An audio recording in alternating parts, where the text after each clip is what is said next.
Ora viva, vamos então resolver o problema 1 através do algoritmo do Simplex.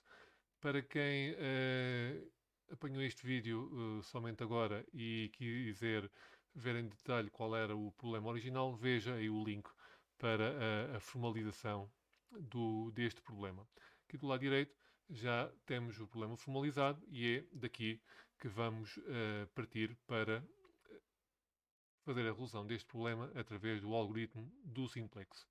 Ora, assim sendo, tomando esta formalização, que está na forma normal, ou seja, o problema é um problema de mínimo, aqui escrever, problema de mínimo, z igual a 1200 x1 mais 480 x2. Relembro que o x1 e o x2 eram respectivamente o número de viagens a realizar pelos caminhões, pelas viaturas tipo A e tipo B, o 1200 e o 480 eram respectivamente os litros de combustível gastos pelas viaturas de tipo A e tipo B, e as restrições sujeito a 36 x1 mais 12 x2 maior ou igual a 1800. Isto era uma restrição relativa aos produtos, à quantidade de produtos em metros cúbicos, de produtos transportados em espaço refrigerado, enquanto que a segunda restrição era semelhante, mas dizia respeito ao espaço ou à área em metros cúbicos, que era obrigatório transportar, no mínimo, de produtos não refrigerados. Neste caso eram 1200 metros cúbicos. Vou colocar aqui uma indicação: produtos refrigerados e produtos não refrigerados. E as duas variáveis de decisão, x1 e x2, eram maiores ou iguais que zero, ou seja, não negativas. Ora, para resolver um problema pelo método do Simplex, há aqui uma etapa prévia que é necessário cumprir. Em primeiro lugar, é necessário converter este problema, que está na forma normal, a forma que é habitual, resolvermos este problema, por exemplo, para o método gráfico, partimos daqui, deste ponto, mas para o método quer algébrico, resolução algébrica, que é outra das opções, que está consagrado no outro vídeo, ou pelo método simplex, é necessário fazer aqui alguma transformação nesta formalização. E essa alteração consiste em transformar este problema, na forma normal, à forma standard. E no que é que consiste esse processo? Esse processo consiste em adicionar variáveis de tal forma que as restrições de maior ou menor se convertam em equações. Isso é feito de uma forma relativamente simples. Ou seja, tomando aqui a primeira restrição, vou pôr aqui R1, indicar a primeira restrição, R2, a segunda restrição.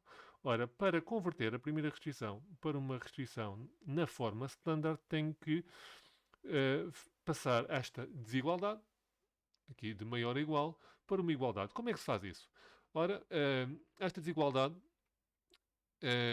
estabelece que o primeiro membro é maior ou igual que o segundo membro. Uma forma simples de perceber e de relembrar como se faz esta conversão é imaginar então se o primeiro membro, o lado esquerdo, é maior ou igual que o segundo membro, então, se este é maior, então eu tenho que subtrair alguma quantidade aqui do primeiro membro para ficar em igualdade com o segundo membro. Então é isso que eu vou fazer. Sempre que eu tenho uma restrição de maior a igual, significa que o primeiro membro, o lado esquerdo, é maior ou igual que o segundo membro, ele tem que subtrair algo, eventualmente, do primeiro membro. Então faço R1, passa a ser 36x1 mais 12x2, até agora nada de novo, menos x3, igual a 1800. O que é o x3? O x3 é uma variável, uma quantidade positiva ou nula, que eu eventualmente vou somar ao primeiro, neste caso subtrair, desculpem, ao primeiro membro para tornar aquela desigualdade numa igualdade. Então, sempre que eu tenho uma restrição de maior ou igual, eu converto-a numa igualdade, subtraindo uma variável. Esta variável que está aqui, quando se subtrai, chama-se uma variável de excesso. Variável de excesso, porque é exatamente isso que esta variável vai identificar no final. Se houver no final, se a variável x3 tomar um valor positivo, significa que foi o valor exatamente em excesso relativamente àquela requisito mínimo que nós tínhamos que cumprir. Ora, como a segunda restrição ela também é uma restrição de maior ou igual, então tem que fazer exatamente a mesma coisa. 12x1 mais 24x2 e agora tenho que subtrair para converter esta desigualdade numa equação, vou fazer exatamente a mesma coisa, vou subtrair algo do primeiro membro. Então, e esse algo vai tomar o valor da variável x4, que é outra variável de excesso, igual a 1200. Ora, neste caso, o meu problema converte-se num problema em que deixei de ter duas variáveis para ter, neste caso, quatro variáveis. Então, o meu modelo, programação linear, a minha formalização, passa a ter o seguinte aspecto. É um problema de minimização. 1200 x1. A única diferença é que vai ter agora 4 variáveis. E já não tem desigualdades. Sujeito a, ora, 36x1 mais 12x2 menos x3 igual a 1800. A segunda restrição, 12x1 mais 24x2 menos x4 igual a 1200. E as variáveis x1, x2, x3 e x4, x3 e x4 são variáveis de excesso, são todas maiores ou iguais que zero. Por norma, também se coloca aqui na função objetivo, convém identificar todas as variáveis de excesso que eu introduzi não têm qualquer impacto na função objetivo. Recordam que a função objetivo era uma função que as variáveis estavam em litros. Estas variáveis que estão aqui não, são variáveis de folga. Então vamos pôr aqui, não têm significado em termos da função objetivo. Vamos colocar 0x3 mais 0x4. Ou seja, não tem qualquer impacto, mas só por uma questão de notação vamos colocar aqui com todas as variáveis. Então é isto, o modelo passa a estar agora na sua forma standard, em que temos apenas equações a formar as restrições. Ora, para resolver um problema pelo algoritmo do simplex, é necessário ainda que verificar se na formalização inicial temos variáveis que permitam criar uma matriz de identidade no primeiro quadro do simplex. Como é que nós vamos ver isso? Ora, eu até vou passar aqui, tenho aqui o quadro construído, embora possamos logo fazer essa análise nesta formalização. Se olharmos esta formalização, eu até vou aproveitar aqui para colocar aqui a formalização e relembrar, fazer aqui só um resumo dessa informação. Ou seja, a formalização com que nós terminamos, neste caso, tem as quatro variáveis na função objetivo, pese embora o facto de a variável x3 e x4 não terem coeficientes zero, e as duas restrições estão na forma de igualdade, onde foram subtraídas, para esse efeito, duas variáveis de excesso, nomeadamente o x3 e o x4. É esta a formalização que eu coloco aqui do lado direito. A variável x3 e a variável x4 são variáveis de excesso, portanto. Convém relembrar que, embora neste caso fossem variáveis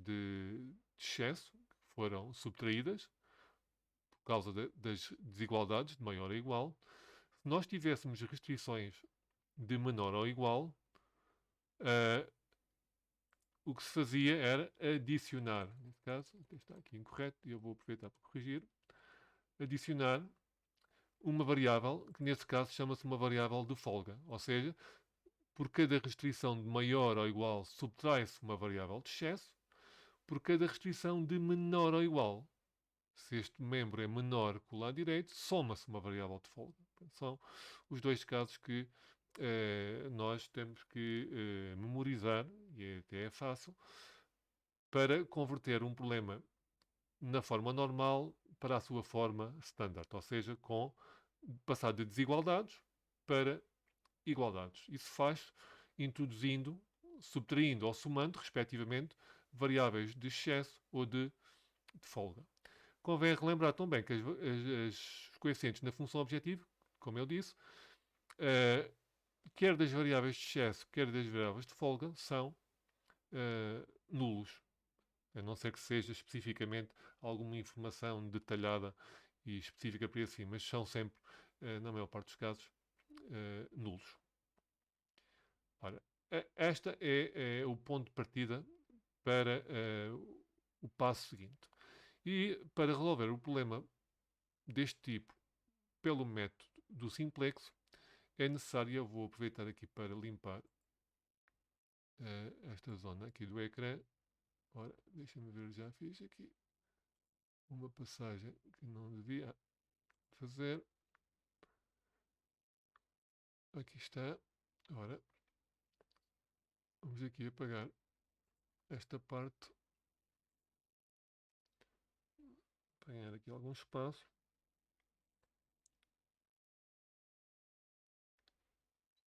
Ok.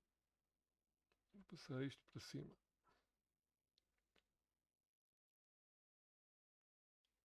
Ok. Ora, para resolver um problema de programação linear pelo método simplex, é necessário que no quadro inicial, e o quadro inicial é, na sua zona central, é formada pelas equações, ou seja, por esta parte que está aqui, temos que verificar se o quadro inicial, a sua zona central, contém uma matriz de identidade, porque essa matriz de identidade é o elemento que nos garante que o algoritmo do simplex tem uma solução admissível no seu início. O algoritmo do simplex, pelo menos este que estamos a estudar inicialmente, é o algoritmo primal do simplex. É um algoritmo que, para funcionar, para arrancar, necessita de uma solução admissível. Este algoritmo do simplex, esta versão, permite otimizar de uma forma muito rápida, de uma forma muito eficiente, mas necessita de partir de uma solução admissível. Se não tivermos uma solução admissível, o algoritmo, esta versão do algoritmo do simplex, não funciona, não arranca. E para que esse arranque esteja garantido, temos que ter uma matriz de identidade no quadro inicial. Se nós repararmos aqui, nós temos aqui 4 variáveis. Temos o x1, o x2, o x3 e o x4. E se olharmos aqui à zona central, mesmo antes de passar isto para um quadro, verificamos que temos aqui na coluna do x1 temos 3612. Não tem nada a ver com uma matriz de identidade. Como se recordam, uma matriz de identidade, neste caso com duas linhas, é uma matriz que tem este aspecto, 1, 0, 0, 1. Não precisava de estar por esta ordem, as colunas até podem estar trocadas, mas têm que ter todas as colunas. Ora, 3612 não é uma coluna da matriz de identidade. A segunda é relativamente ao x2, temos 12 e 24. Também não é uma coluna da matriz de identidade. Depois temos aqui, na coluna do x3, temos aqui menos 1 e na segunda equação não temos x3. Então temos esta coluna do x3, é uma coluna que fica menos 1, 0. E a coluna do x4 não existe na primeira equação, é 0 menos 1. Então temos aqui duas colunas que se formam, são parecidas a esta matriz de identidade, mas não são iguais.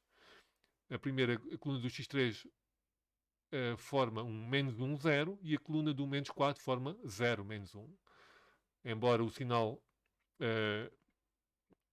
seja a única diferença, mas não, de facto, não temos uma matriz de identidade. E é por esse motivo que quando nós temos restrições de maior a igual, foi essa a razão porque apareceu aqui estas duas variáveis de excesso, quando nós temos variáveis de excesso, que são subtraídas, o coeficiente dificulta a obtenção da tal matriz identidade. E é por esse motivo que é necessário, para efeitos de resolução do problema pelo método simplexo, é necessário criar ou adicionar aquilo que nós chamamos de variáveis artificiais.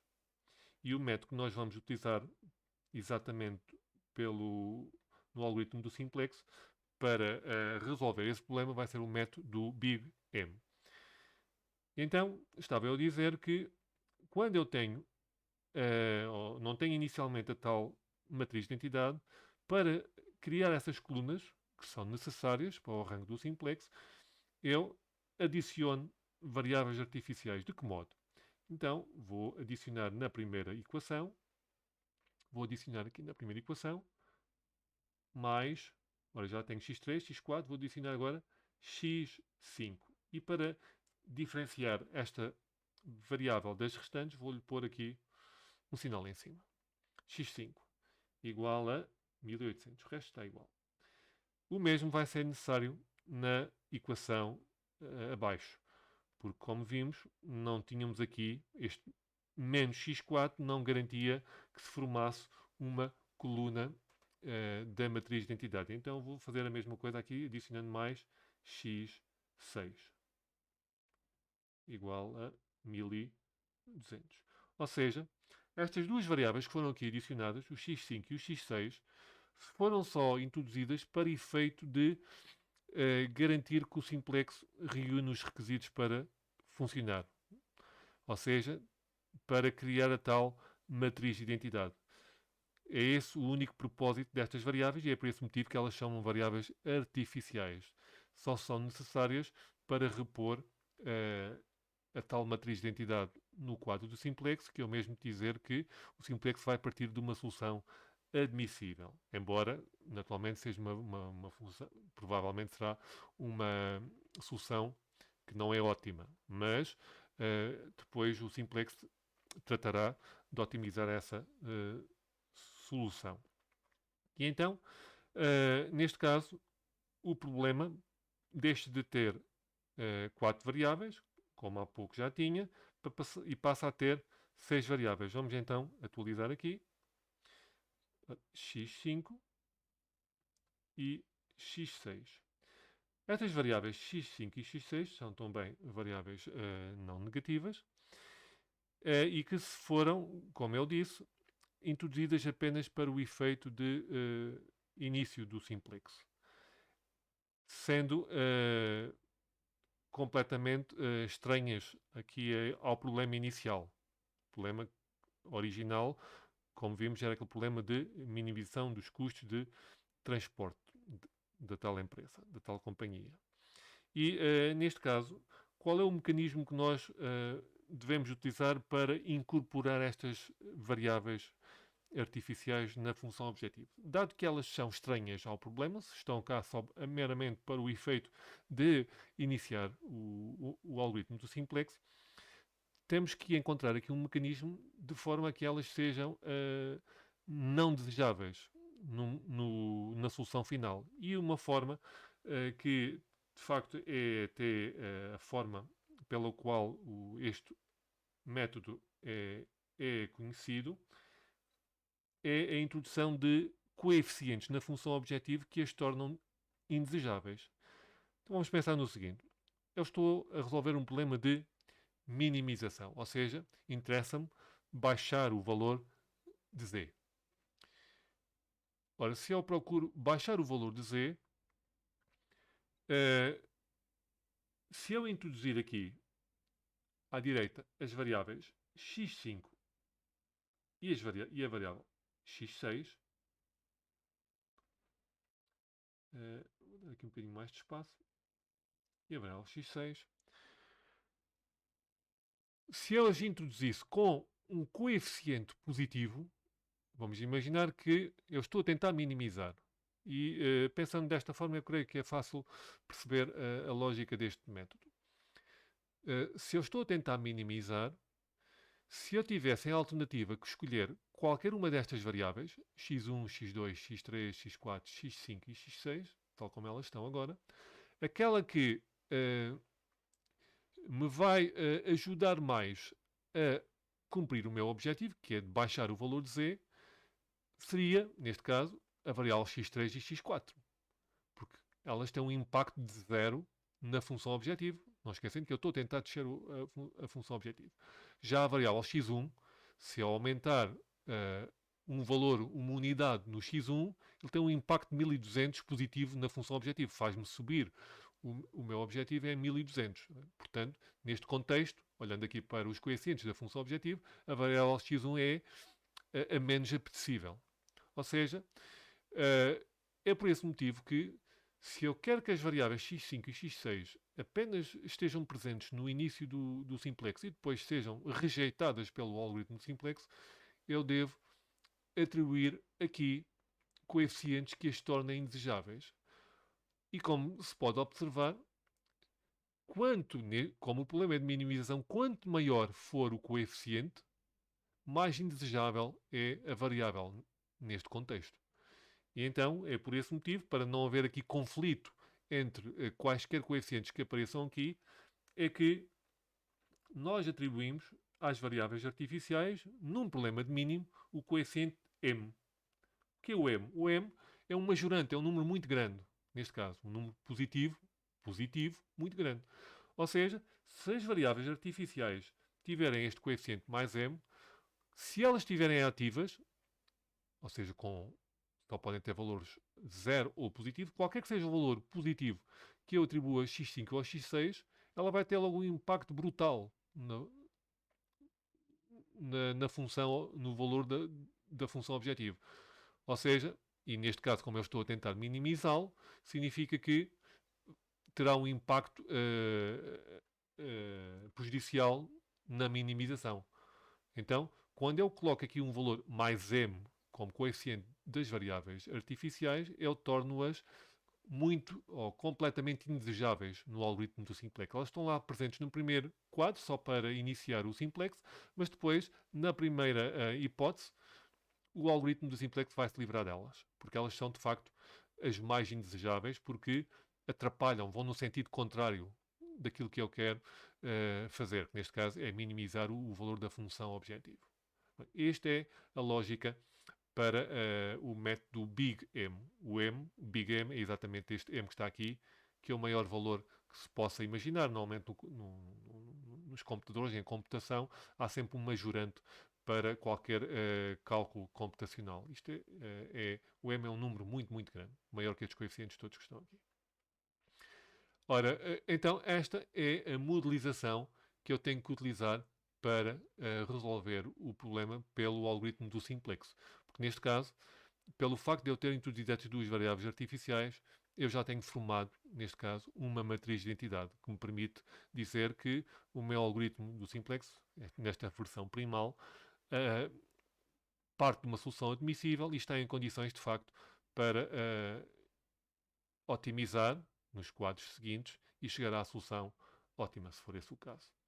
Então, vou passar aqui o resumo daquilo que nós fizemos aqui. O que nós fizemos? Adicionamos duas variáveis artificiais, x5 e x6. São variáveis artificiais. E relembrar que estas variáveis são apenas necessárias para iniciar o algoritmo do simplex, pelos motivos que eu já referi. Relembrar ainda que estas variáveis artificiais têm sempre um coeficiente m, que é um majorante, e que são contrários ao sentido da otimização. Ou seja, no caso de um problema de mínimo, elas aparecem com o coeficiente mais m. Ou seja, se eu quero descer o valor da função objetiva, elas estão exatamente com o coeficiente contrário. Fazem aumentar o valor da função objetiva. São, portanto, indesejáveis. Se o problema fosse de maximização, em que eu quisesse subir o valor da função objetiva, estas variáveis artificiais apareceriam aqui com coeficientes de menos m, exatamente para se opor à maximização do objetivo. E, portanto, é só isto que temos que saber para fazer o preenchimento do primeiro quadro do algoritmo do Simplex. Então, vamos passar aqui ao quadro do Simplex. Está aqui por preencher. Ora, e então vamos agora preencher aqui o primeiro quadro. Então, tomando aqui, temos 6 variáveis, x1 e x6, vamos colocá-las aqui. Ora, x1, x2, x3, x4, x5 e x6. Vou indicar aqui que x5 e x6 são, com aquela barra em cima, variáveis artificiais. Ora, os coeficientes são dados pela função objetivo. Ora, 1200, 480, 0, 0, M e M, porque é um problema de minimização. Se fosse um problema de maximização, aparecia aqui menos M e menos M. Então agora vamos preencher o centro do quadro. Primeira linha, primeira equação, coluna do x1, 36, 12, ora, coluna do x3, menos 1, coluna do x4, 0. A coluna do x5, 1, coeficiente 1, e não tem x6, a primeira equação. Então, aqui um 0. Do lado direito, 1800. Segunda equação, 12 no x1, 24. No x3 não tem, 0. Tem o x4, menos 1, coeficiente menos 1. Não tem x5, 0, portanto. E tem x6, 1, coeficiente 1200. Como podem ver, está aqui formada a matriz de identidade exatamente sobre as colunas que nós introduzimos, as variáveis artificiais x5 e x6. Notem que as variáveis x3 e x4 tinham algo semelhante com a matriz de identidade, mas não é a matriz de identidade. Não pode ter aqui menos 1 e menos 1. Esta sim, esta é uma matriz de identidade que garante que o algoritmo do Simplex tem condições para iniciar. Depois, o que é que temos que preencher no primeiro quadro? Bom, depois de ter aqui a matriz de identidade, é fácil identificar quais são as variáveis que estão na base. Ou seja, olhando para a matriz de identidade, temos aqui a primeira coluna da matriz de identidade e qual é a variável que está associada à primeira coluna da matriz de identidade? É o x5. Então, o x5 não é com esta caneta. Vamos passar aqui para outra caneta. Ainda não está. x5, agora sim. x5 é a primeira variável da base. E a segunda coluna da matriz de entidade, está aqui, é a segunda, identifica a segunda variável da base. Neste caso é o x6. Porque são essas variáveis que nós tivemos que as introduzir, até de propósito, para formarem a base. E, obviamente que isso significa que estão na base no início. Então, se olharmos aqui aos 1s, que estão na diagonal principal, x5 está na primeira posição, o x6 está na segunda posição. Aqui, à direita, colocam-se os coeficientes na função objetivo.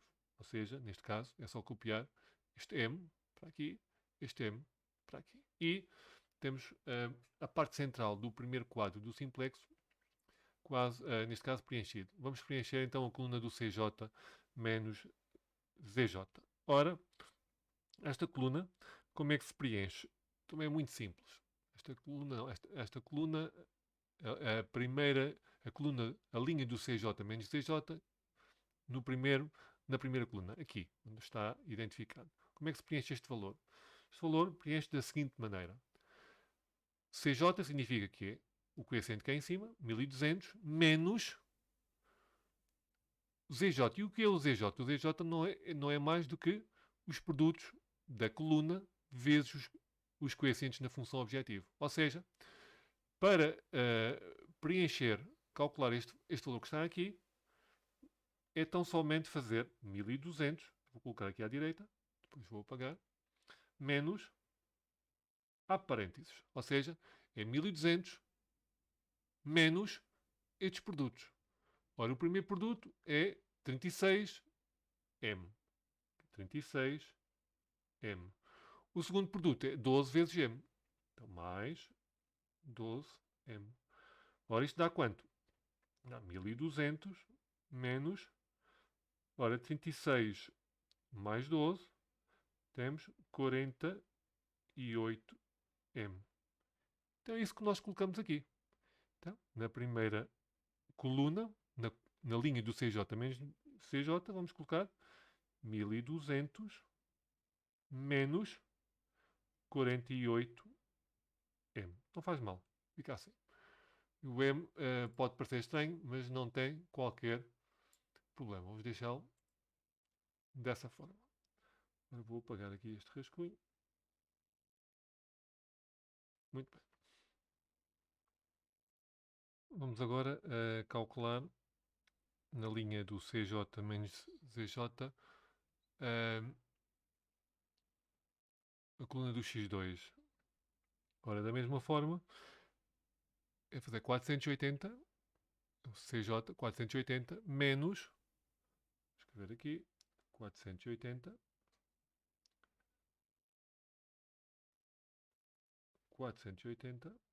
menos os produtos 12M e 24M. 12M mais 24M. Ora, 12 mais 24, 36, então fica 480 menos 36M. 480 menos 36M. Nesta coluna. Para a terceira coluna, vou tentar escrever aqui de forma mais compacta.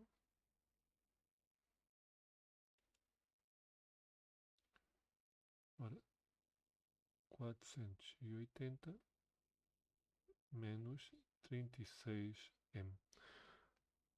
Coluna do X3, ora, é 0. Vou colocar aqui em cima, 0.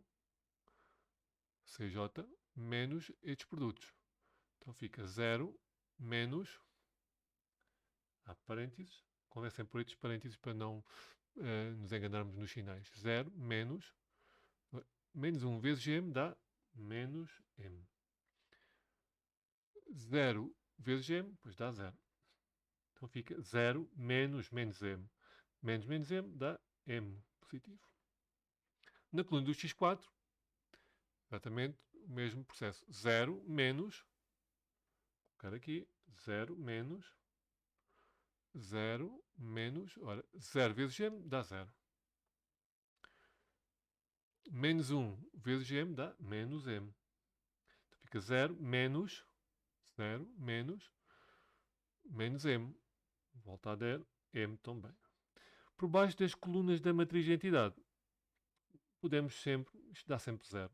Podem fazer as contas, mas é uma forma de acelerar o processo.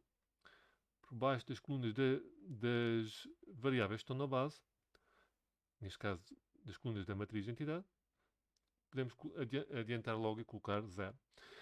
Como temos variáveis artificiais na base, significa que ainda não temos uma solução admissível, só vamos ter uma solução admissível quando estas variáveis artificiais saírem da base. Ou seja, é necessário esta matriz de entidade no quadro inicial e assim que estas variáveis artificiais saírem da base, temos então a primeira solução admissível verdadeira no nosso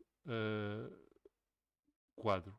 Neste caso, sempre que existirem variáveis artificiais na base, não vale a pena calcular aqui o valor de z, porque esse valor de z ia ser um valor que naturalmente iria depender de m. Não fazia sentido, são valores muito, muito elevados. Por isso, é dispensável, podemos colocar assim, quando ainda temos variáveis artificiais, ou seja, variáveis com coeficientes de m na base, ou seja, se eu quisesse calcular aqui o valor do z calcula-se como? Multiplicando 1800 vezes m mais 1200 vezes m. Obviamente que isto é um valor muito grande, porque envolve o coeficiente m. Senão não é necessário calcular. Então vamos passar, já temos o primeiro quadro do simplex preenchido. Vamos passar então ao segundo quadro. E depois iremos ver que o processo repete-se. Ora, deixa eu pegar aqui estes cálculos. Vamos lá avançar. O problema é um problema de minimização. Quando eu estou a resolver um problema de minimização, vou preencher o próximo quadro do simplex, eu devo observar a coluna, a linha do CJ menos CJ e procurar, se o problema é de mínimo, vou fazer entrar uma variável e vou ter que fazer sair outra variável. É este o processo repetitivo do algoritmo do simplex. De um quadro para o seguinte, vamos sempre fazer entrar uma variável e fazer sair outra. Ou seja, há aqui uma troca de variáveis na base. A variável a entrar, o critério de entrada para a base, num problema de minimização, é o mais negativo. Ou seja, entra a variável que tiver o coeficiente, o valor na linha do CJ menos CJ, o valor mais negativo. Se fosse um problema de máximo, entrava a variável que tivesse o valor aqui mais positivo. Também é fácil fixar. Problema de minimização, entra o mais negativo. Um problema de maximização, entra o mais positivo. Então, neste caso aqui, as alternativas são as seguintes. Estas já estão na base. Estes são valores muito positivos, muito positivos. Temos aqui dois candidatos. 1200 menos 48m e 480 menos 36m. Não esquecer que o m é um valor muito, muito grande. É um majorante, um número muito grande. Ou seja, 1200 menos um valor muito grande multiplicado por 48, esta parcela aqui, menos 48m, naturalmente situa este valor como um valor muito, muito negativo. Aqui a dúvida é ou este, mas como o coeficiente aqui é menos 48m, este é menos 36m, este é mais negativo do que este.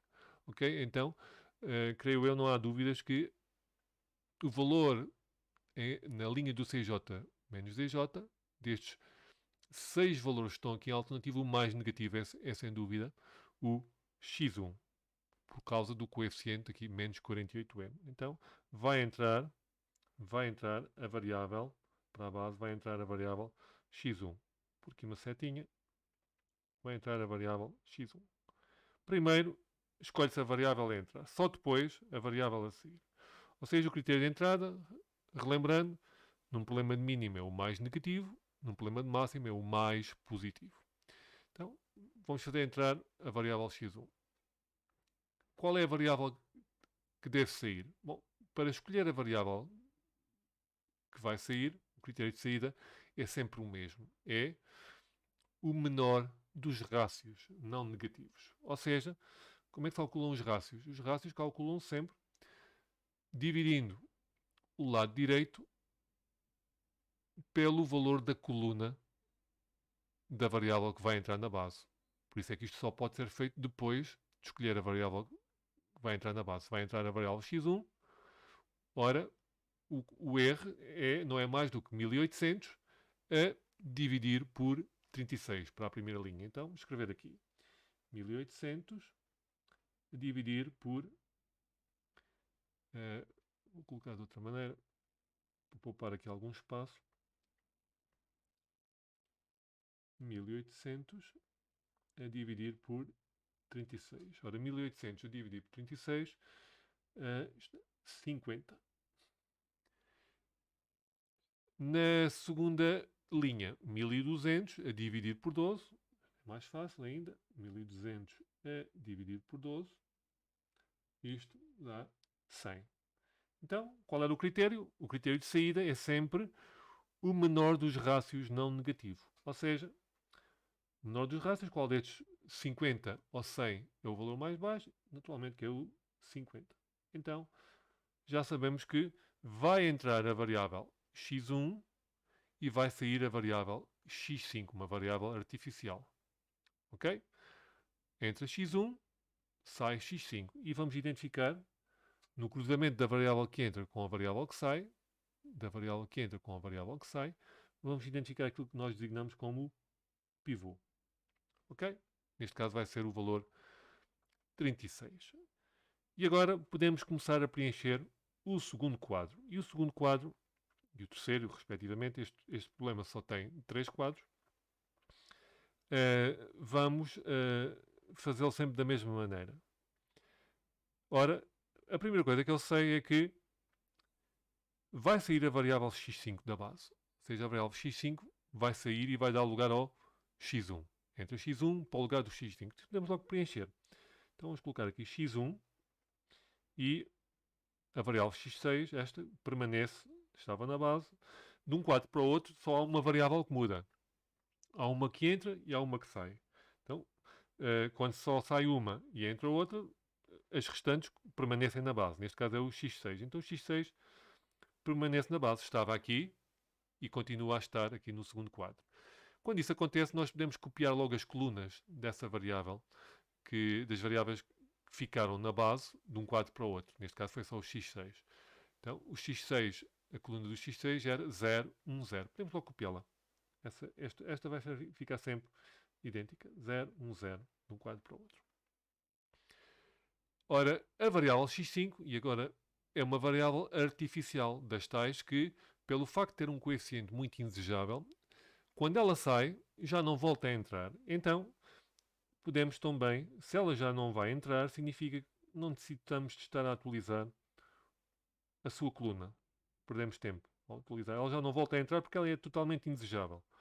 Os coeficientes com que ela aparece na função objetivo vão torná-la é preterida em relação a todas as demais. Por isso ela não vai entrar. Por isso podemos omitir daqui para a frente. Uma vez que sai, já não volta a entrar. Agora, a variável x1, vamos colocar aqui o coeficiente. O coeficiente aqui na função objetivo, basta copiar aqui o coeficiente na função objetiva. Então, neste caso é 1200. Ok? Vamos colocar aqui o 1200. Não ficou aqui muito claro. 1200. E agora, como é que se faz o preenchimento do restante quadro do simplex? Bom, a primeira coisa, o primeiro passo é, partindo aqui do pivô, ele está aqui assinalado, a primeira linha que se preenche no quadro novo é a linha do pivô. E de que maneira? A linha do pivô é a linha pela qual nós vamos reconstruir as colunas da matriz de identidade. Se nós olharmos para aqui, no início, no primeiro quadro, nós tínhamos aqui a matriz de identidade, respectivamente aqui com esta coluna, 0, 1, 1, 0. A variável x5 sai da base. E ao sair da base, nós vamos perder esta coluna do 1, 0, que vai ter que ser reconstruída na coluna da variável que entrou na base. Ou seja, a variável que entrou na base vai ser a variável x1. Entrou para que posição? Entrou para a primeira posição da base. Então isto significa que, no final deste quadro, nós vamos ter que ter aqui, na coluna do x1, a linha, a coluna que estava no x5. Ou seja, temos aqui uma coluna da matriz de identidade 0, 1 e falta-nos a coluna 1, 0. E é exatamente aqui que vai ter que figurar essa coluna. Vamos ter que reconstruir a coluna do 1 e aqui com um 0. Ou seja, vamos ter que pôr aqui 1 e aqui um 0. De que maneira que se faz isso? Temos que fazer a partir do quadro anterior. Se vou ter que aqui colocar 1 nesta posição e tinha lá um 36, nada mais fácil do que pegar na coluna nesta coluna, nesta linha do pivô e dividir a linha toda por, se eu quero transformar este 36 num 1, divido toda esta linha do pivô por 36.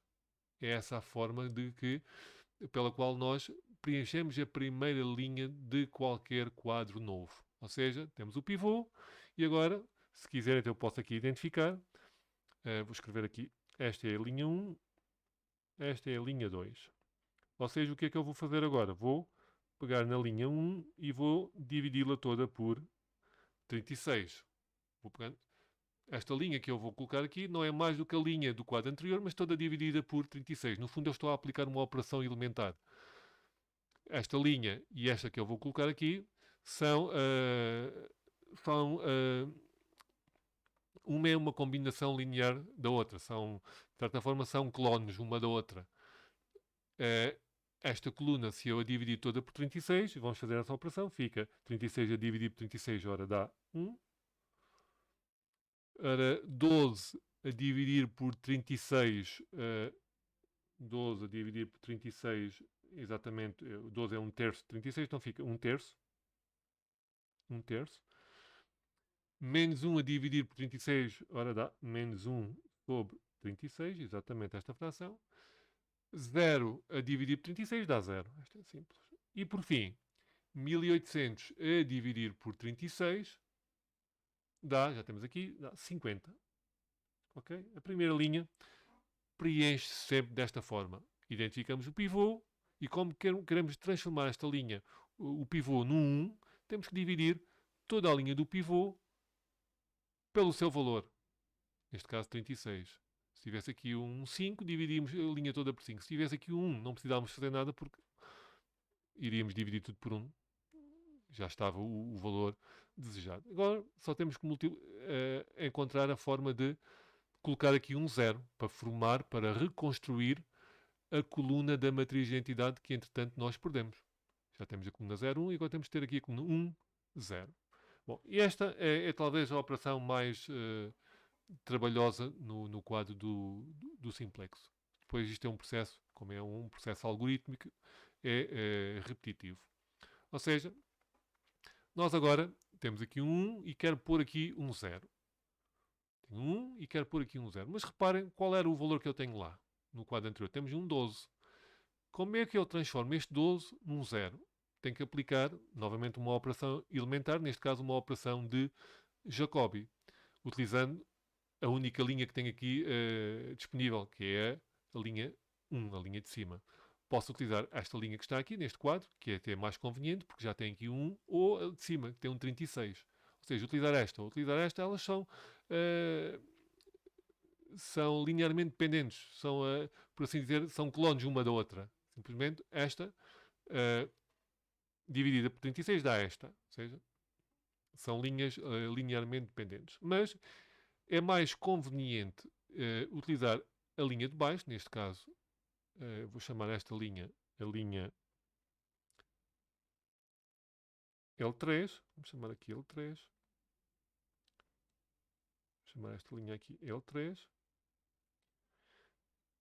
Se eu chamar esta linha L3, não é mais do que L1 a dividir por 36. Esta linha que está aqui, se eu multiplicar esta linha por menos 12, se eu multiplicar esta linha por menos 12 e somar à de cima, eu aplico uma operação de Jacobi que faz com que apareça aqui um 0. Então vamos fazer isso. Então nesta linha aqui em baixo, só para assinalar, o que eu vou fazer vai ser o seguinte. Vou multiplicar a linha L3 por menos 12. Vou multiplicar esta linha que está aqui por menos 12. Porquê? Porque tem aqui este 1 vezes menos 12, dá menos. Este 1 vezes 12 dá 12. Se eu multiplicar por menos 12, isto dá menos 12, que é exatamente o número que eu quero para anular o de cima. E vou somar a linha L2, ou seja, vou multiplicar toda esta linha por menos 12 e somar à de cima. Façamos isso. Então, menos 12 vezes 1 dá menos 12. Com 12, 0. Tal como queríamos. Continuando. Menos 12 vezes, vou colocar aqui à direita, menos 12 vezes 1/3, ora, menos 12 vezes 1/3 dá menos 4. Menos 4, que soma com quanto? Com 24. Ora, 24 menos 4 dá 20. E agora vamos continuar. Fazer. Não podemos esquecer o que estamos a fazer. Multiplicar esta linha toda por menos 12. Então vamos multiplicar. Agora fazer aqui deste lado. Menos 12 vezes menos 1 sobre 36. A que temos que somar depois quanto? 0. Então, façamos isto. Menos 12 vezes 36 dá menos 12 sobre 36. Menos 12 sobre 36. Menos por menos dá mais. Então isto dá 1/3. 1/3. Porque temos que somar. É menos 12 vezes menos 1 sobre 36. Que dá 1/3. Temos que somar com 0. Fica 1/3. Passando ao seguinte. Menos 12. Este é fácil. Menos 12 vezes 0 dá 0. Que soma com menos 1. Ora isto dá menos 1. Por último. Menos 12 vezes 50. Ora, menos 12 vezes 50. Assim. Menos 12 vezes 50 dá menos 600. Menos 600 somado com 1200 dá 600. Ok. Então já temos o segundo quadro, a zona central, preenchida e agora o processo repete-se. Vamos novamente. Vou aqui apagar aqui esta zona das contas, só para ficar com mais espaço. Vamos então agora preencher a linha do CJ menos ZJ. Ora, novamente, por baixo das colunas da matriz de identidade, podemos logo colocar aqui um 0, sem problema. Uma forma de acelerarmos o processo. E agora, vamos calcular aqui, na segunda coluna, CJ menos CJ. Como é que se faz? CJ, 480. Vou fazer aqui a conta. 480, lá em cima, menos, há parênteses. Ora, 480 menos 1/3, os produtos são, é 480 menos este vezes este, mais este vezes este. Então, 1200 é vezes 1/3, que é 1200 dividido por 3, mais 20m. 20m. Ora, esta conta, ora 1200 dividido por 3 são 400, ficamos com 480 menos 400 mais 20m. 480 menos 400, isto dá 80, positivo, menos 20m. Ok? Então vamos colocar aqui 80 menos 20m. Passando agora à terceira coluna. Vou fazer aqui em cima. Terceira coluna fica 0, 0 menos, há parênteses. Os produtos 1200 vezes menos 1 sobre 36. Então, isto é qualquer coisa, como é um número negativo, menos 1200 a dividir por 36. Ora, 1200, isto não se dá o valor inteiro. Vamos pôr em fração. Mais 1/3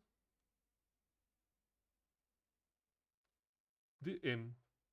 1/3 vezes m. Então, é 0 menos este produto mais este produto. Cá está. Então, isto vai ficar, ora, menos por menos dá mais. Então, vai ficar 1200 terços,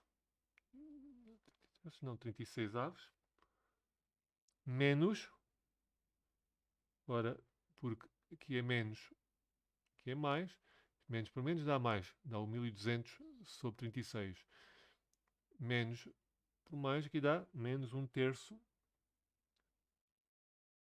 de m. Ok, ficou assim um bocadinho grande, mas não faz mal. Falta agora o último valor. Isto podemos fazer de cabeça. 0 menos este produto dá 0 e este produto dá m. Dá menos m. Mas como é 0, 0 menos, aqui fica 0. 0 menos 0 vezes 1200 dá 0. 0, portanto.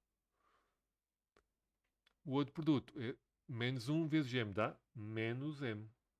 Então, esta conta vai ficar 0 menos m, vai dar m, um positivo. Por último, ainda temos variáveis artificiais na base. Sim, temos aqui uma variável artificial com coeficiente m. Então, não é necessário preencher o valor da função objetivo, porque é um valor ainda muito grande. A solução ainda não está admissível. Então, neste caso, vamos voltar a aplicar o critério de entrada, ver se temos alguma variável para fazer entrar, para melhorar o valor da função objetivo. Neste caso, como o problema é de mínimo, fazemos entrar o mais negativo. Então vamos ver quais são as alternativas que aqui temos. Temos 80 menos 20m e temos 1200 sobre 36 menos 1/3 de m. De facto, são os dois negativos, pelo facto de terem aqui m's com coeficientes negativos. Mas este, sem dúvida, creio que não há dúvida que é o mais negativo. Tem menos 20m, este é menos 1/3 de m. Este é o mais negativo, sem dúvida. Então vamos fazer entrar a variável x2. E se fazermos entrar a variável x2, vamos ter que escolher agora alguma variável para sair. Deixa-me apagar aqui estes cálculos. Ora, tentar não apagar aqui nada relevante. Já está. Ora, então vamos agora escolher a variável para sair. Qual é o critério de saída? É sempre o menor dos rácios não negativos. Como é que se faz essa conta? Os rácios é fazer a divisão da coluna do lado direito pelos coeficientes da variável que entrou na base. Neste caso, se vamos fazer entrar a variável x2, então são estes coeficientes, ficam no denominador e estes ficam no numerador. Então, 50 a dividir por 1/3, ora, 50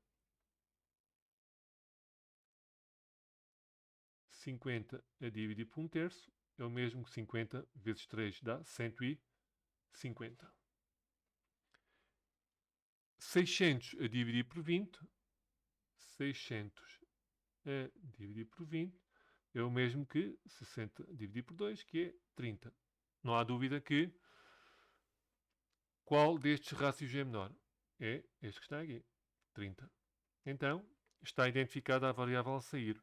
Mais uma vez, vamos identificar o pivô. Como é que se identifica o pivô? É o elemento, o coeficiente que fica na interseção da variável que entra com a variável que sai. Neste caso, vai entrar o x2 para o lugar da variável x6. Então, o pivô é o 20. E reparem que acabou de sair uma variável artificial. Aquelas que já não voltam a entrar e vamos nos livrar de vez das variáveis artificiais. Não vai ficar nenhuma da base. E então, neste caso, como aqui acabou de sair a variável, vai sair a variável x6, nós deixamos de atualizar a coluna do x5 já não atualizávamos, mas vamos também deixar de atualizar a coluna do x6, uma vez que a variável artificial sai, já não volta a entrar. Então podemos esquecer esta zona também. O nosso quadro vai ficando progressivamente com menos colunas, o que é bom. Ora, então, vamos agora preencher a nova base. Ora, eu sei que a variável x1 estava na base anteriormente e permanece na base. Então vamos copiar esta coluna x1, com o coeficiente 1200, e a coluna do x1 podemos copiá-la do quadro anterior. Fica 1, 0 e logo colocar aqui o 0 aqui em baixo.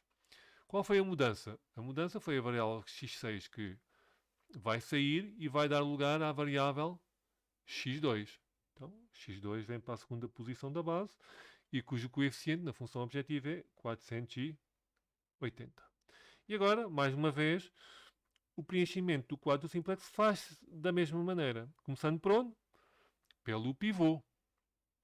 Ou seja, o que é que fizemos há pouco? Foi pegar na linha do pivô e dividir, porque eu sei que é a coluna do pivô que vai ter que ser reconstruída. Já tenho aqui uma coluna da matriz de identidade. Qual é a coluna da matriz de identidade que falta? Se temos um 0, falta aqui 0. Falta aqui 1, 0. Falta 0, 1. Falta a segunda coluna da matriz de identidade. 1, 0. Está agora aqui a faltar 0, 1. E nós começamos sempre pelo 1, que é o elemento principal da matriz de identidade. Ou seja, o 20 que está aqui, na segunda linha, vai ter que dar lugar a 1. Como é que eu converto este 20 num 1? Exatamente aplicando uma operação elementar, que é dividir esta linha toda pelo seu próprio valor do pivô. Então vou dividir a linha toda por 20 e escrever aqui em baixo. Então, pegando nesta linha dividida toda por 20, 0 dividido por 0 dá 0, naturalmente. 0 a dividir por 20 dá 0. 20 a dividir por 20 dá 1. 1 terço a dividir por 20 dá 1 sobre 60, não se esqueçam. Se eu tiver aqui 1 terço e dividir por 20, que é o mesmo multiplicar por 20 avos, multiplicam-se os numeradores, multiplicam-se os denominadores. Dá 1 sobre 60 avos. Continuando, vou apagar aqui. Já está. Ora, continuando, estou a dividir esta linha toda, a linha do pivô, por 20. Ora, menos 1 a dividir por 20 é fácil. Menos 1. Tá? Menos 1 sobre 20. 60 a dividir por 20, já está. Aqui a conta feita, dá 30. Ok. Metade do quadro já está preenchido. Neste caso. Vamos preencher agora o que falta. O que falta faz-se sempre da mesma maneira, que é reconstruindo a coluna da variável que entrou na base. Já temos aqui o 1, que é o elemento principal, vamos pôr aqui um 0. Como é que eu coloco aqui um 0? Reparem, eu tenho que colocar aqui um 0, mas quanto é que estava no quadro anterior? Estava 1 terço. Ou seja, eu vou ter que utilizar este 1 que está aqui, o novo elemento pivô, este 1 que está aqui, para transformar este 1 terço num 0. Como é que eu faço isso? Multiplicando ou aplicando uma operação de Jacobi. Ou seja, o que eu vou fazer aqui novamente vai ser multiplicar toda esta linha por menos 1 terço e somar à de cima. É isso que eu vou fazer. Ou seja, se quiserem, se eu chamar a esta linha que está aqui, L 5 e esta que está aqui em baixo, L 6, o que eu vou fazer agora para preencher esta linha, o que eu vou fazer não é mais do que vou aqui apagar. Ora, deixem-me aqui escolher. Aqui apagar este L5, queria fazer aqui assinalar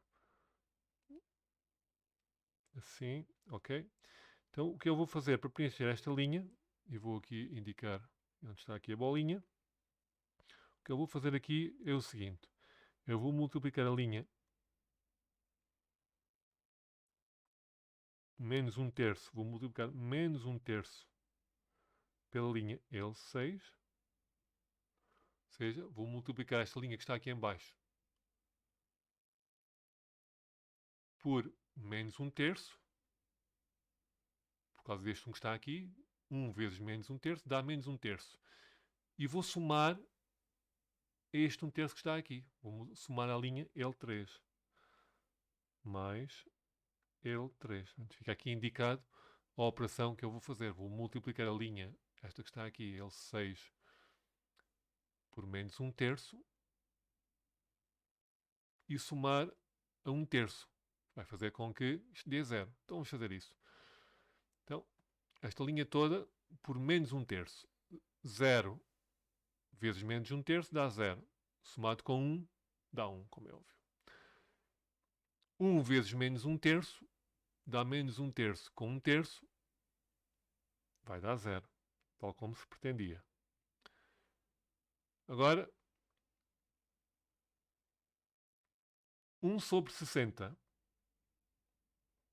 Por aqui ao lado. 1 sobre 60 vezes menos 1/3. Ora, isto dá positivo por negativo dá negativo.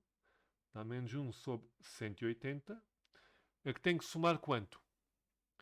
É menos 1/3 vezes 1 sobre 60 dá menos 1 sobre 80, que tem que somar a menos 1 sobre 36. Então, agora tenho que fazer menos 1 sobre 180, que tenho que somar, neste caso, algebricamente, com 1 sobre 36. Ora, neste caso, menos 1 sobre 180, temos que tirar aqui denominadores. Ora, neste caso, vamos ter aqui 180, 36, vamos ter que multiplicar por 5. Então isto vai dar qualquer coisa como menos 1 sobre 180 menos 5 sobre 180, para tirar o denominador. Então, menos 1, menos 5, isto vai dar menos 6 sobre 180. Ok. Neste caso, são ambos divisíveis por 6. Neste caso, vamos ter... ora, são divisíveis por 6 menos 1 sobre 30. Ok. Então, fica menos 1 sobre 30 avos. Ok. Vou apagar aqui estes cálculos para dar lugar aos seguintes.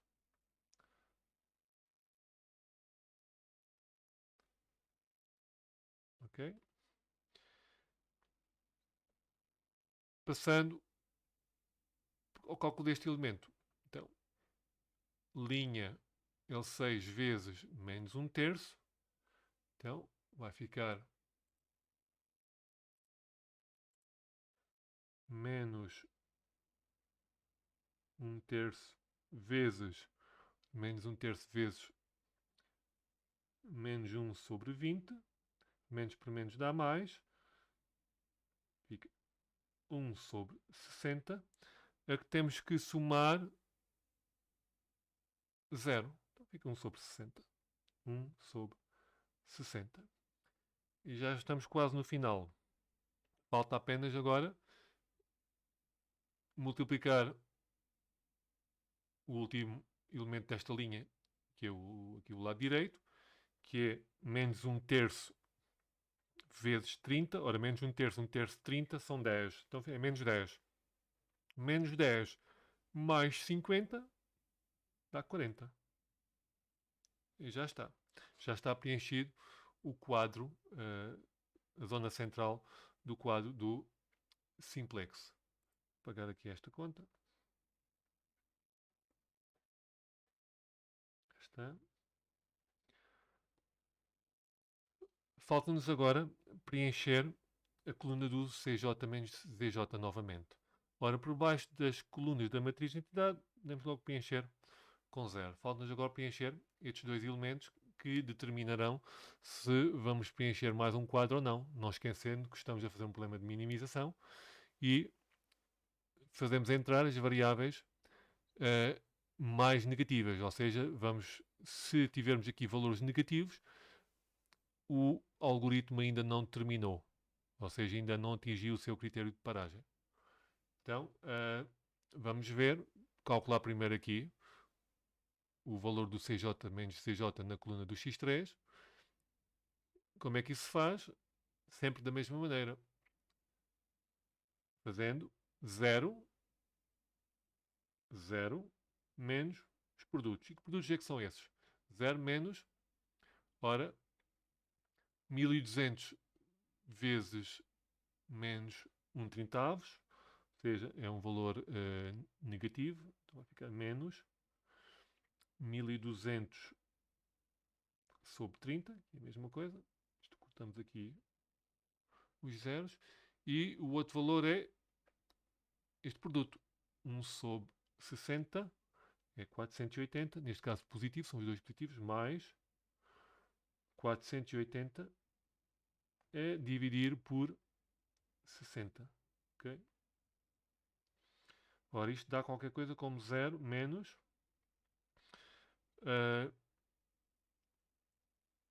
120 a dividir por 3 dá 40, negativo neste caso, sinal de menos. E aqui 48 dividir por 6 é 8, positivo. Ora, menos 40 mais 8, menos 40 mais 8 são menos 32. Menos por menos dá mais, então isto dá 32. Isto aqui convém não nos enganarmos nos sinais, porque um erro desse tipo pode implicar que estejamos de forma errada forçados a fazer mais uma iteração do quadro do simplex com mais um quadro e que naturalmente estaria errado. Ora, pagar aqui estas contas. Ora, deixem-me só aqui selecionar. Já está.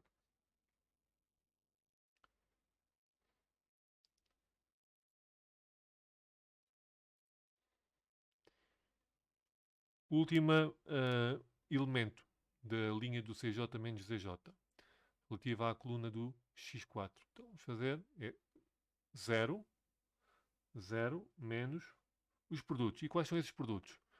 É 160 vezes 1200, ou seja, 1200 a dividir por 60.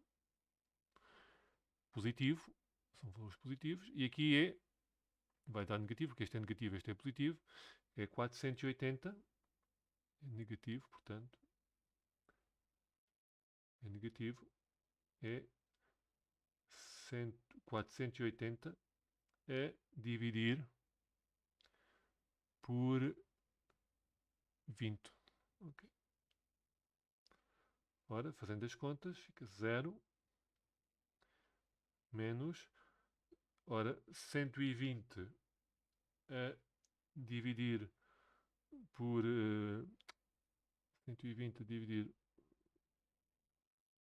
por 60, temos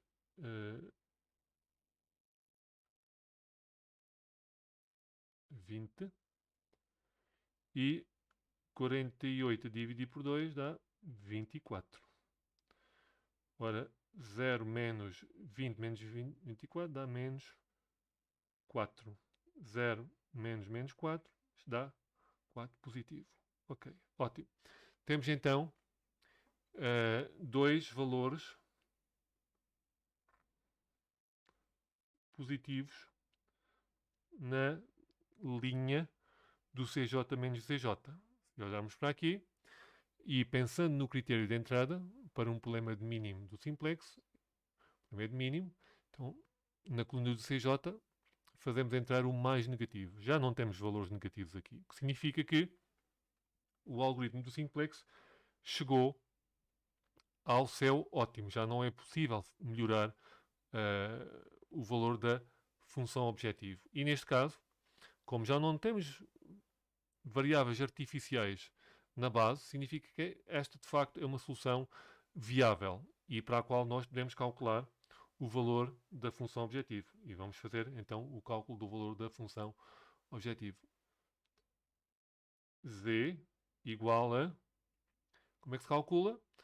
Multiplicando o lado direito, a coluna do lado direito, pelos coeficientes das variáveis que estão na base. Então, 40, vou colocar aqui, Z, esta conta faz 40 vezes 1200 mais 30 vezes 480. 30 vezes 480. Ora, eu já tenho aqui a conta feita. Isto dá 62.400.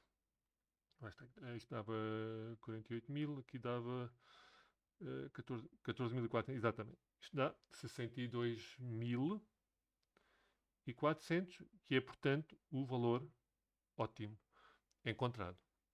Então, vamos só, para terminar aqui o exercício, identificar no quadro final onde é que se lê a solução final e o estado das restrições. Ora, deixa-me só aqui selecionar. Pegar aqui esta zona. Ok. Então, já verificamos que este é de facto a solução ótima do problema, porque, dado que estamos a fazer um problema de minimização e não conseguimos fazer entrar nenhuma variável, porque o critério de entrada é o mais negativo e nós não temos já variáveis com coeficientes, valores negativos na linha do CJ menos DJ. Ok? Portanto, estamos numa solução ótima. Como é que se lê a solução? Desta maneira. x1, a solução é x1 igual a 40, x2 igual a 30,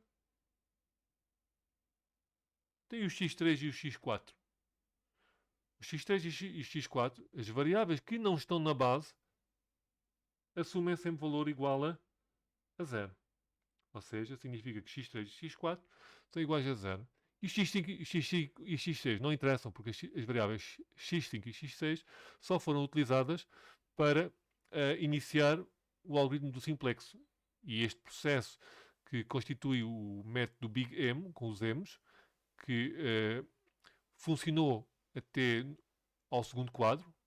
Se repararem, após o segundo quadro deixamos de ter M's. O terceiro quadro já não tem M nenhum. O método Big M terminou aqui no segundo quadro. Terminou quando as variáveis artificiais saíram todas da base.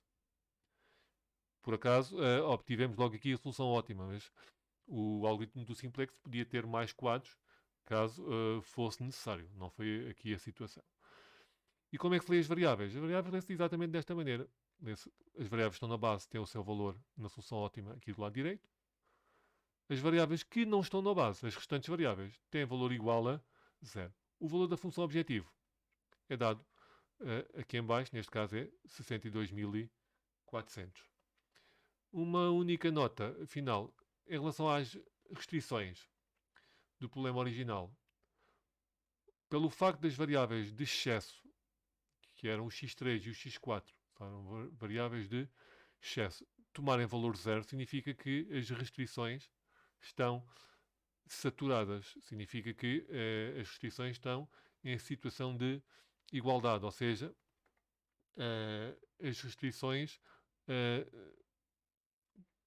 que eram de sentido maior a igual, se bem recordam no início, na primeira formalização, elas estão saturadas, estão em situação de igualdade, ou seja, a variável de excesso associada a cada uma das restrições é zero. Isso indica que as restrições estão saturadas. Ok? Bom, este é o algoritmo do simplex, duas notas finais. Em primeiro lugar, para fazer um quadro do simplex, é necessário perceber que, em alguns casos, nós vamos ter que utilizar o método do Big M. E quando é que se utiliza o método do Big M? Ou quando é que ele é necessário? Ele não é opcional, tem que ser utilizado quando surgem na formalização restrições de maior a igual. Sempre que eu tenho uma restrição de maior a igual, pelo facto de uma restrição de maior a igual obrigar a introduzir uma variável de excesso, cujo coeficiente é menos 1, isso implica que, se não houver nenhuma correção, não se gera a tal matriz, matriz de identidade no quadro inicial. E por isso é que nós temos que depois introduzir variáveis artificiais com o coeficiente m e depois dá origem ao método Big M. Ou seja, se eu tiver um problema de programação linear em que todas as restrições são de menor a igual, não vai ser necessário eu utilizar o método Big M. Se eu, em contrapartida, tiver alguma restrição de maior a igual, eu vou ter que utilizar o método Big M ou outro método análogo ao método de duas fases que tem uma finalidade idêntica. Mas quando nós observamos uma formalização e verificamos que ela tem restrições de maior a igual, depois vamos ter que utilizar o método do Big M. Foi aqui o caso. Essa é uma questão óbvia. A outra recomendação final que eu faço tem a ver com tentar perceber que o algoritmo do simplex não é complicado. O primeiro quadro até é relativamente simples, é muito simples, é só transpor a formalização feita para o quadro. Depois, cada um dos quadros seguintes, seja ele do Big M ou sem o Big M, faz sempre começando pela linha do pivô, ou seja, reconstruir a coluna da variável que entrou na base. Ou seja, começando pelo pivô e pegando na linha do pivô e dividindo a linha do pivô toda por esse valor, neste caso dividi a linha toda por 36, aqui dividi a linha toda por 20, foi esse o primeiro passo que eu fiz no preenchimento do quadro seguinte, e depois fazendo a correção da coluna da variável que entrou na base. Cada quadro do simplex novo é tão somente a reconstrução da coluna da variável que entrou na base. Tão somente isso. Percebam isso e não têm qualquer problema com a elaboração dos quadros no algoritmo do simplex. Bom, eu fico por aqui. Irei depois, mais tarde, tentar colocar aqui mais problemas, também oferecendo a resolução pelo método algébrico e pelo método gráfico, naturalmente, se o problema for admissível para esse efeito. Tem que ter duas variáveis de decisão. Se tiver mais do que duas variáveis de decisão, obviamente não dá para resolver pelo método gráfico. Mas vejam também a resolução pelo método algébrico e pelo método gráfico para este problema, que é interessante para comparar as soluções e a forma como cada método chega à solução ótima. Muito obrigado.